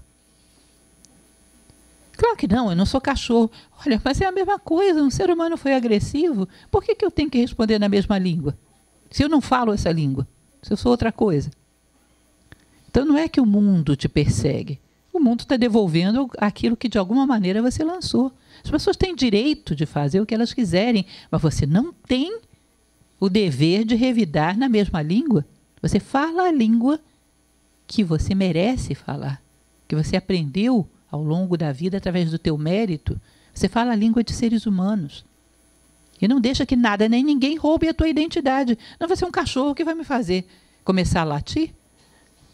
Ninguém rouba a minha identidade, é minha. Fala você o que você quiser, eu respondo como ser humano. Essa é a minha língua. E parar de achar que são os outros que te obrigam a ser o que você é. Você delegou aos outros o direito de decidir o que você é. Isso é responsabilidade tua. Eu falo a minha língua, você fala o que você quiser, eu respondo na minha. Isso é identidade, isso é respeito a si próprio, dignidade e uma série de outros valores. Não vou entrar muito nesse detalhe do Apolônio de Tiana. Apolônio era um grande sábio da antiguidade, que ele dizia o seguinte: a pessoa que não... É óbvio que a gente tem falado bastante. A pessoa que não tem um mínimo de autodomínio, um mínimo de consciência, ela sempre está no pior momento, nos piores lugares. Por quê? Simples, observem na vida de vocês. Acordam de manhã com a consciência na sola do pé, um péssimo humor. É claro que, de alguma maneira, esse ciclo negativo em que você está, por afinidade, tende a atrair um monte de coisas negativas. Então, ele tinha um discípulo chato, que era o Dames, que vivia perguntando 1000 coisas, virou para ele e falou: não, mestre, mas não é assim. Você não está nas situações de conflito só porque você está atraindo o conflito. Tem coisas que acontecem que não dependem de você. Imagine que você está passando por um vale, lá no alto da montanha tem um arqueiro e te lança uma flechada. Você não tinha nem como vê-lo para evitar. Aí Apolônio diz o seguinte, isso é um clássico da história da filosofia: se eu sou uma pessoa muito polarizada com o bem e não tenho nada a ver com esse conflito, por alguma razão, nesse dia eu não passarei por ali. Não sei se vocês entendem isso. Esse mestre, não estou dizendo que isso é uma verdade absoluta, mas ele dizia que existe uma atração, que as coisas não são casuais. Por alguma razão, naquele dia você não vai estar ali, porque aquela experiência não te corresponde. Eu cruzei com uma pessoa que estava com a intenção de agredir alguém e me agrediu. Tá bom, não dependeu de mim, eu era quem estava passando. Mas se a agressão fosse algo que eu dominei profundamente, talvez por alguma razão, naquele momento eu não estivesse ali. Ou seja, não existe acaso na vida segundo esse mestre. Mesmo as coisas que você pensa que você foi só uma vítima, o fato de você estar ali significa alguma necessidade da experiência. Eu acho bonito, não estou dizendo que seja uma verdade absoluta, mas acho bonita essa visão que ele tinha, de que o universo é todo conectado e que as experiências e aquele que necessita delas se atraem. E se você não necessita dessa experiência, não vai estar lá por alguma razão. Vocês nunca viram acontecer isso, não? A pessoa que ia pegar o avião e esqueceu um negócio em casa, importante, o documento, sei lá, e aquele avião teve um problema e ele não necessitava estar ali. Eu me recordo que uma vez, uma pessoa que conheci bastante, foi para o trabalho, numa cidadezinha interior que ele vivia, era um senhor, e era marceneiro. Foi para o trabalho, em determinado momento, ele parou achando que tinha esquecido alguma coisa em casa. Isso Jung chamava de sincronicidade. Não estou dizendo que é verdade absoluta, apenas para que vocês pensem. Eu sei que quando ele parou a uns 2 metros de onde ele estava no muro, furou uma bala perdida. Se ele tivesse continuado andando, era exatamente onde ele estaria. Ou seja, o que esse mestre dizia, eu peço que vocês observem na vida de vocês, é que existe uma certa sincronicidade, que se você não tem nenhuma afinidade com o atrito, já superou isso, de uma certa maneira, nos locais onde o atrito é mais violento, você não vai estar lá, porque já não tem necessidade de experiência. E a vida te coloca aonde você tem necessidade de experiência. Ou seja, ele acreditava que a vida tem uma certa inteligência, uma mão invisível, uma lógica de atração e repulsão, que você já não vai estar nos locais de mais atrito, porque você já não necessita dessa experiência. Apenas para que vocês considerem como possibilidade. Entenderam isso ou ficou complicado demais? Vamos lá.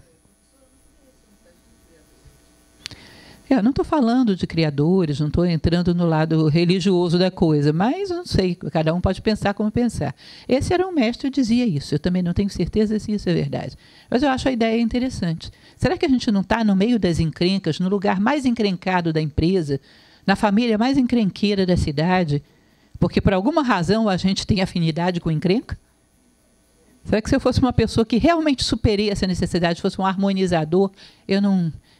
por alguma razão não estaria em outro lugar, não teria caído ali? Ou seja, existe uma razão para eu estar onde eu estou. Não é injustiça, não estou sendo perseguido. Existe algum aprendizado que eu tenho que fazer ali, alguma afinidade. Só isso que ele sugeria, tá certo? Sem outras questões teológicas. Bom, vitimização também é outra coisa terrível para a convivência. Todo mundo trama contra mim, eu sou um coitadinho, eu sou um azarado. Gente, uma vez eu vi um estudo de um médico, que também não garanto que seja verdadeiro, mas eu achei interessante, que ele dizia que o estímulo celular de uma pessoa que se sente vítima é equivalente ao estímulo celular do consumo de certas drogas. De tamanha satisfação que dá. Cria um vício, de tal maneira que quando a pessoa não se sente vítima, ela tem crise de abstinência. Aquela pessoa que o dia inteiro ninguém implicou com ela, ninguém fez nada, ela senta e vai pensar quando implicaram com ela no passado, para ficar irritada. É verdade, porque ela necessita disso. Ela se alimenta desse veneno psicológico de achar que ele é uma vítima. Então ele está sempre acusando Deus e o mundo pelos problemas que ele tem. Facilita muito, porque todos são algozes. Eu não sou responsável por nada que acontece comigo. Eu sou a vítima. Bom, se você não é responsável por nada, como é que a gente poderia chamar uma pessoa assim? Um irresponsável, não é isso? Então se vira, meu cara, começa a assumir as responsabilidades. Como dizia Marco Aurélio, nada acontece ao homem que não seja próprio do homem, nada acontece contigo que não seja próprio teu. Mas isso aqui vicia de uma forma doentia, e hoje é o esporte mais praticado na sociedade atual. Estamos repletos de vitimização. Todo mundo se sente vítima das circunstâncias. E não tendo delegado as rédeas da sua vida para que outros fizessem o que bem entendem, e agora reclamando das consequências. Então, vitimização é irresponsabilidade. É querer fugir da responsabilidade de administrar a sua própria vida e delegar aos outros a culpa. Quando tiver méritos, também vai delegar a outros? Não, os méritos são meus. Quando tudo dá certo, eu sou bom. Quando tudo está errado, alguém me prejudicou, me perseguiu, eu sou vítima. Curioso isso. Bem seletivo, né? Aí é um desafio engraçado, voltando àquilo que eu já falei para vocês. Alguém conhece uma pessoa que seja muito egoísta, pense demais em si, ao tomar as suas decisões, pense só o que ela ganha com isso, e que seja bom de convivência? Empático, sinta o outro, seja fraterno. Deixa eu falar uma coisa para vocês. Não existe, portanto, não tem como vocês conhecerem. Um egoísta é um cidadão atritivo por natureza. Nós temos dentro da sociedade uma mentalidade. Até na economia existe um nome para isso, que é o laissez-faire. Que se cada um lutar pelo seu interesse egoisticamente, vai haver uma mão invisível que vai harmonizar tudo e todo mundo vai ficar bem. Não vai. Isso não existe, essa mão invisível. O que vai acontecer é que se cada um pensar apenas em si, é lei do mais forte, é brutalidade, é violência, é selvageria, não é humanidade. É isso que vai acontecer. Não acreditem em progressos sociais fundamentados no egoísmo. É impossível a convivência harmoniosa quando eu só vejo em você um meio para eu obter prazer, afetividade, para eu combater a minha solidão. Você é um meio e não um fim em si. Existe um escritor russo, Tolstói, que ele tem uma frase que eu adoro, que ele diz o seguinte: há quem passe por uma floresta e só veja lenha para sua fogueira. Você entende isso? De toda a vida que existe lá, eu só olho e penso, para que me serve? Para que pode me ser útil? O resto não existe. E nós fazemos isso, os egoístas fazem isso com outro ser humano. Para que me serve? Se você é rica, pode me dar algum emprego, algum status. Se você é famoso, pode me projetar. Se você é bonito, eu posso ter atração por você. Se você não tem nada disso, você não existe para mim. Porque eu só olho para as pessoas e para as coisas pensando o que eu posso ganhar com isso. Ninguém existe. As pessoas são meios para o meu prazer, para o meu ganho. Duvido que você encontre um ser humano desse que tenha boa convivência. Platão tem uma coisa linda quando ele fala do amor. que eu gostaria que vocês lembrassem disso. Ele disse que tem uma linha divisória quando o ser humano passa a ser, de fato, ser humano. Que é quando ele para de olhar para os seres e pensar, para que isso me serve?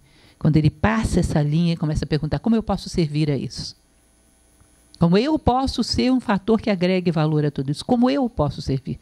O centro deixou de ser a minha vidinha egoístinha, que daqui a pouco vai deixar de existir, como existem todas. São temporárias. O centro deixou de ser mimar uma personalidade passageira imortal, que daqui a pouco não vai ficar nem na memória, porque os egoístas são esquecidos rápido. Vencer o egoísmo é fundamental.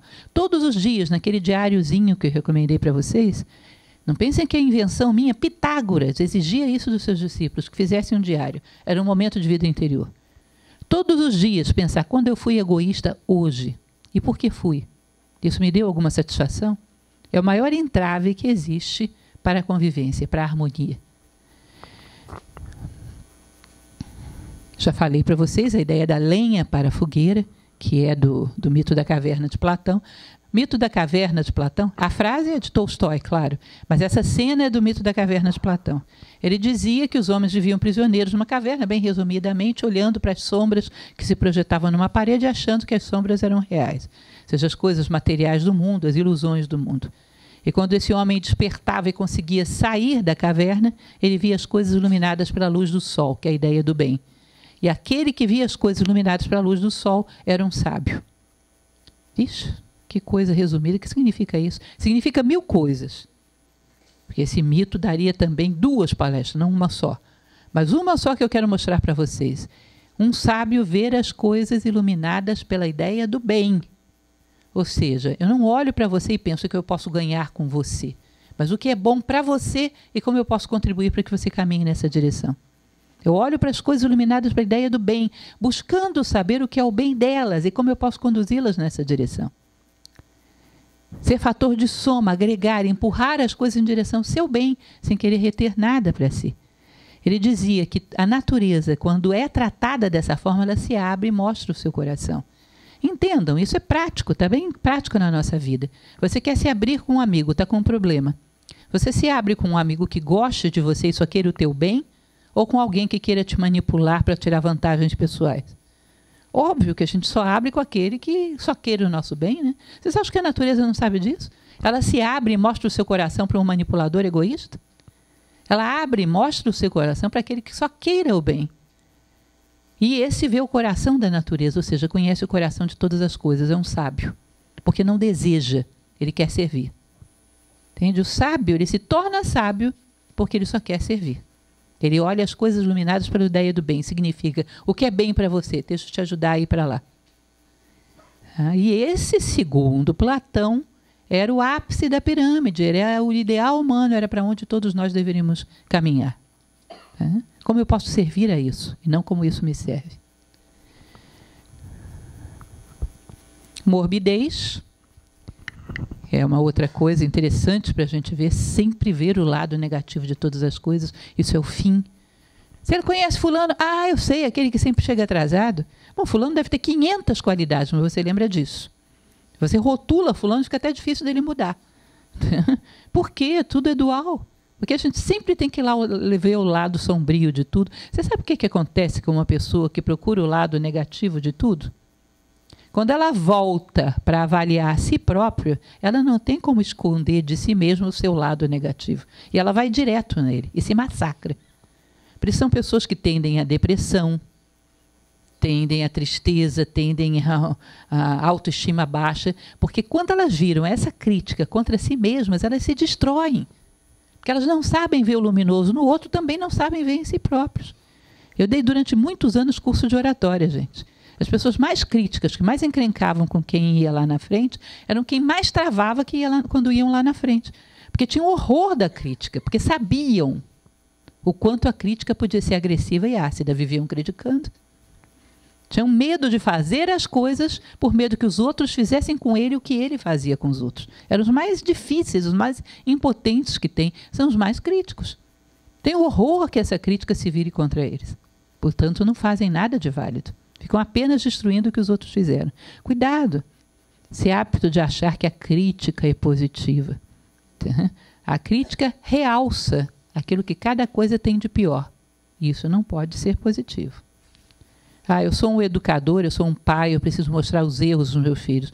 Tá bom, aí sim, você está acompanhando essa criança e é tua obrigação fazê-lo. Porque a gente só pega o pior momento para mostrar para os outros o que as pessoas são. Porque somos caçadores de lixo. Até na história é assim. Egito, lembro, Cleópatra. Roma, lembro, Calígula e Nero. Pelo amor de Deus. Quando voltar isso para a sua vida, só vai lembrar de tragédia também. Só vai ver o negativo. São defeitos, gente. Cuidado, porque hoje a nossa sociedade elogia demais a crítica e a gente não sabe lidar com isso. Tá? A capacidade de discernir o bem do mal, isso é necessário, isso é discernimento. Mas a capacidade de só procurar defeito nas coisas é morbidez. E é um ácido para a convivência social. Faça o contrário. Procure o melhor que cada um tem. É só uma questão de hábito. Desenvolva o contrário. Ajude essa pessoa a ver o que ela tem de melhor. Suco de laranja também é um exemplo rápido, já estamos com pouco tempo. Imagine que você está gripado e vai tomar um suco de laranja. Você tira as cascas, espreme, pega o suco, toma, incorpora no teu corpo a vitamina C, né, o ácido ascórbico, e joga as cascas fora, claro, e vai embora. A vitamina C fica incorporada no teu corpo e te dá mais resistência à gripe. E as cascas, você se desfaz delas. Agora, as experiências que você vive. Como eu sofri, como eu me desgasto, como eu não merecia aquilo. Sabe o que você faz? Você arrasta as cascas, o que você pagou por aquilo, você arrasta para a vida inteira. E às vezes o suco de laranja você não toma. Sofre, sofre, sofre, sofre. Até hoje, quando eu te pergunto como é que foi aquilo. Como eu sofri. Você está arrastando o saco de casca até hoje. Quanto custou? Mas o suco de laranja, que é aprender com a experiência, não aprende. E quando somos pessoas que só arrastam cascas e não tomam suco, não aprendem com as experiências da vida, temos conflitos, conflitos, conflitos, e a nossa vida não melhora porque a gente não aprende com os conflitos para se tornar menos atrativo. Você só guarda o sofrimento, as cascas, mas não toma o suco de laranja. Então, aquele atrito que eu tive há 10 anos atrás não me ajuda a ser mais harmonioso hoje, porque eu só guardo o quanto eu sofri, mas não aprendo nada com as coisas. Não coloco dentro de mim a essência da experiência, não tomo o suco de laranja. Cuidado com isso. Uma pessoa que tem um atrito, no segundo ela já tem que saber reagir melhor, porque não sabe. Porque não absorveu a essência da experiência, só carrega as cascas. Expectativas, eu achei ótima essa figura para expectativas, porque lembra muito um bolo que eu já fiz na vida, sabe? É um exemplo bom para expectativas frustradas. Jogar expectativas sobre os outros é uma das causas de conflito. Queira saber o que o outro tem a te oferecer. Não faça pressupostos do que ele pode te dar.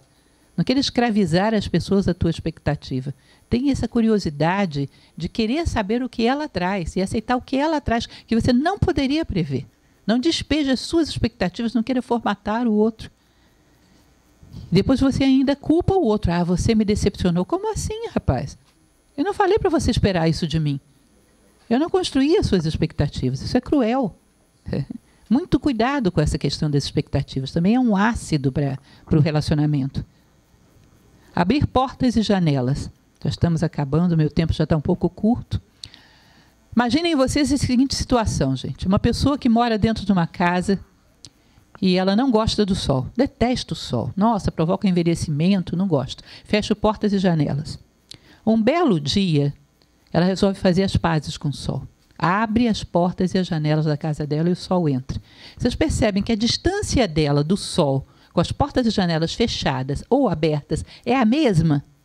Mas só o fato de você ter se disposto a colocar em relação com ele, ele te atinge onde você está?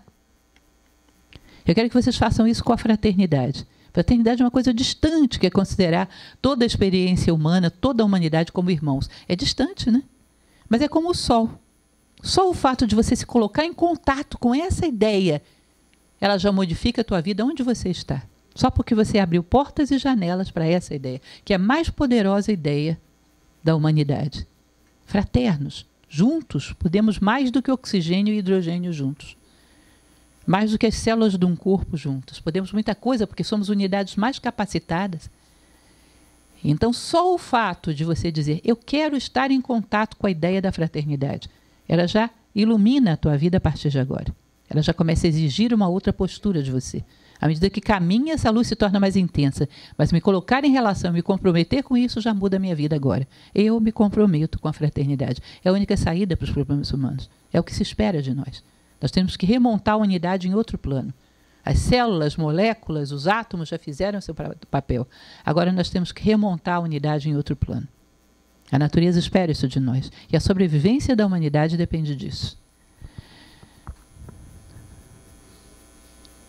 Oriente-se. Deixa eu ver quantas que é. Só faltam 2. Dá para falar. Oriente-se foi uma tela que eu fiz só para vocês lembrarem de uma coisa chamada filosofia oriental, que hoje no Ocidente existe muito preconceito em relação a ela. Em Nova Acrópole a gente estuda a filosofia tanto do Oriente quanto do Ocidente. E no Oriente eles têm umas ideias muito revolucionárias para a nossa cabeça, gente, mas que são muito bonitas. Uma delas eu ilustrei dessa forma aí. Imaginar que cada um de nós é uma conta de um colar. Todos nós somos uma conta de um colar. A princípio somos superficiais, olhamos só para fora e achamos que nós somos a continha mais bonitinha desse colar e queremos brilhar mais do que os outros. Chega uma hora que a gente não aguenta mais essa vida só em torno de superficialidades e tem necessidade de mais vida interior. E começa a querer olhar para dentro e querer saber o que existe dentro de nós, qual é a nossa essência, o que viemos fazer aqui. E num determinado momento, de tanto procurar, você vê um pedacinho de prata que passa dentro de você. E você diz, isso é minha essência, isso é o que eu sou. Encontrei a minha essência, meus princípios, meus valores, eu sou isso. Mas que quando o homem chega à sabedoria segundo essa filosofia, ele percebe que esse pedacinho de prata que passa por dentro dele e passa por dentro de todas as outras continhas do colar, não é um pedacinho isolado, é uma corrente só. Aquele pedacinho que ele vê é o momento que aquela corrente passa por dentro dele. Mas essa mesma corrente passa por dentro de todas as continhas desse colar. Portanto, em essência, somos um só. Ele diz que só o nosso egoísmo não nos permite ver isso. É como se você passasse um dedo na areia da praia e fizesse um sulco, passasse outro dedo e fizesse outro sulco. De um lado você tem areia, do outro lado areia. O sulco entre eles, areia, tudo é areia. Vai bater um vento e daqui a pouco toda essa diferenciação deixa de ser. Parece que nós, humanidade, também somos assim. Somos todos um só. Vai bater um vento e daqui a pouco a gente vai ver que essas divisões pelas quais a gente se mata sempre foram uma ilusão. Esse pedacinho de essência que passa por dentro de nós talvez seja um pedaço de uma única corrente que passa por dentro de todos, de tudo. Só considerar essa possibilidade já nos dá uma visão bem diferenciada sobre a convivência. Tá? E por fim, sim, prodígios da unidade.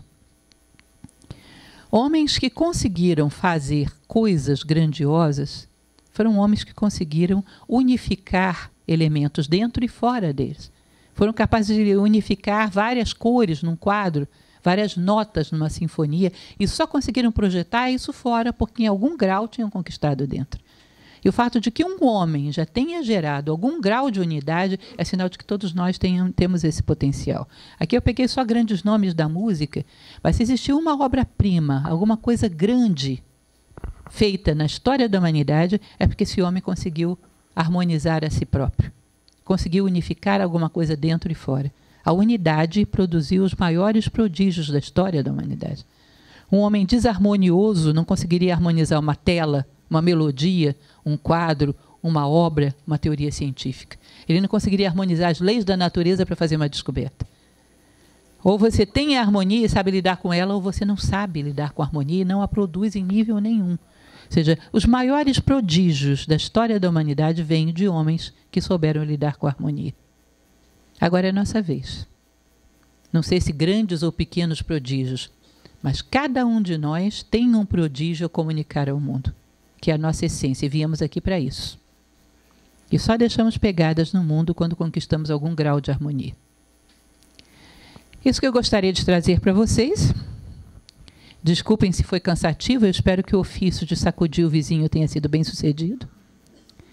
E volto a lembrar vocês que tudo que a gente faz, que tudo que a gente faz nas nossas palestras são episódios do nosso curso de filosofia de Nova Acrópole. Somos voluntários, trabalhamos para isso em todo o mundo, e eu tenho certeza que, se conhecerem o nosso trabalho mais a fundo, pelo YouTube, presencialmente na escola, As nossas aulas são uma vez por semana, temos palestras todos os sábados. Tenho certeza que isso vai ser bastante útil para vocês. Nós passamos adiante porque na nossa vida foi muito útil. Acreditamos nisso porque na nossa vida foi muito útil. É uma ferramenta maravilhosa. Não tem nada a ver com religião, não tem nada a ver com política. É simplesmente a arte de desenvolver o discernimento para viver como seres humanos. Eu espero que essas nossas 2 horas façam diferença na vida de vocês. Lembrem algumas coisas. Levem algumas ideias. Descubram que promover a desarmonia é estar na contramão da natureza. Inclusive da nossa própria natureza humana. Muito obrigada, gente, e boa tarde.